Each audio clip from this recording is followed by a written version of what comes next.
Hello et bienvenue dans ce nouvel épisode d'Objectif Stabilisation. Dans cette série de vidéos, on vous montre comment on va chercher notre objectif du moment qui est la stabilisation de notre chiffre d'affaires. L'objectif, c'est d'avoir au moins 5 nouveaux clients chaque mois sur des prestations de services de création de Discord et d'avoir 3 clients récurrents sur des offres de maintenance ou d'animation de communauté. Si tu tombes sur cette vidéo, je t'invite à reprendre la série depuis le début, tout est dans la playlist. Comme d'habitude, on commence avec les actions mises en place cette semaine. Comme annoncé la semaine dernière, on a commencé l'acquisition sur notre nouvelle offre. Cette semaine, on s'est concentré sur LinkedIn. On a prospecté uniquement 30 personnes parce qu'on a fait ça mardi, mercredi et jeudi. C'est en dessous de notre objectif de 20 personnes chaque jour, mais il y a eu quelques soucis qui nous ont empêchés de faire ce volume. Premièrement, ça a été compliqué de sourcer les personnes. Donc vendredi, personnellement, j'ai pris la journée et j'ai sourcé 100 personnes pour la semaine prochaine. Dans les 30 personnes contactées, on a un taux de réponse de 56% au premier message, ce qui est pas mal, mais j'aimerais l'améliorer. Dans tout ça, on a une personne qui avait directement un besoin de Discord pour un de ses propres clients. Et il nous a mis en relation. Maintenant, il n'y a plus qu'à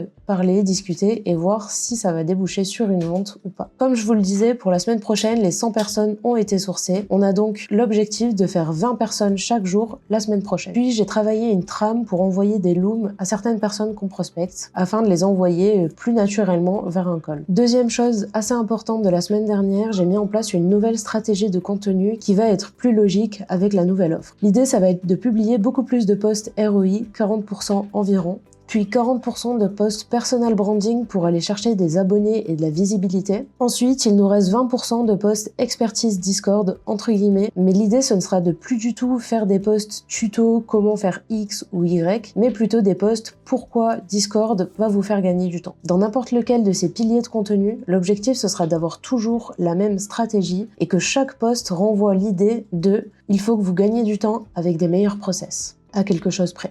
Au montage, je me rends compte que j'ai oublié de vous parler d'une autre action réalisée hyper importante. On a créé un lead magnet qui nous permet de diagnostiquer exactement combien de temps les personnes vont perdre avec des process un peu moyens et pas forcément utiles. Et donc combien de temps ils vont pouvoir gagner avec notre offre et l'argent qu'ils vont pouvoir gagner en récupérant ce temps est aussi calculé dans le diagnostic. D'ailleurs, si jamais ça t'intéresse, sache que le lien est dans la description. On passe ensuite aux réalisations business de la semaine dernière. J'ai réalisé que j'avais très peu de connaissances en prospection, ce qui fait que ça me prend beaucoup trop de temps comparé à ce que ça devrait. Je me prends trop la tête sur les messages que j'envoie, je passe trop de temps à qualifier les prospects que je source, etc.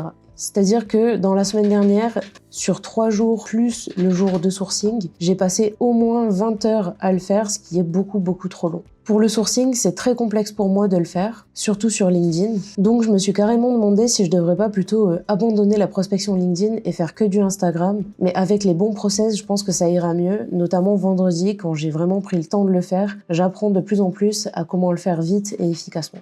J'ai réalisé que ce manque de process et cette toute nouvelle organisation de mes journées me mine un peu le moral, surtout parce que je suis un peu dans cette période de transition où j'apprends plein de nouvelles choses mais j'ai pas encore, disons, des résultats. Donc la fin de semaine, elle a été un peu difficile, j'ai passé plusieurs jours où c'était très compliqué d'avancer, mais là je me suis fait un nouveau plan, une nouvelle orga pour la semaine prochaine qu'on va appliquer dès lundi et on va voir comment ça se passe. On passe maintenant aux clients et aux prestations réalisées cette semaine. J'ai bien commencé de développer l'agent IA pour ma cliente. Le truc, c'est qu'il y a quelques soucis. Parce que elle veut absolument qu'un humain puisse passer avant l'IA pour vérifier les réponses. Dans l'idée, elle aurait bien aimé que quand ses coachs arrivent sur un salon Discord, une réponse soit pré-remplie par l'IA. Malheureusement, c'est pas vraiment possible de faire ça sur Discord, et ce que je lui ai mis en place pour l'instant pour vérifier les questions, elle pense que ça prendra plus de temps à ses coachs de le faire de cette manière-là que de répondre elle-même. Il faut donc que je trouve une meilleure idée, et pour la semaine prochaine, j'ai déjà une idée, mais du coup, j'ai pas eu le temps de développer cette nouvelle idée. Autre chose, j'ai commencé à développer tout un bot de gamification pour la formation inbound dont je vous parle depuis les dernières semaines. Il y aura un système d'économie plus un système de badge ainsi qu'un système de challenge. Tout ça, ça a été pensé pour à la fois créer plus de valeur pour les membres mais aussi pour économiser du temps parce que tout pourra être reporté facilement. C'est-à-dire que on va taper peut-être une commande sur Discord, il aura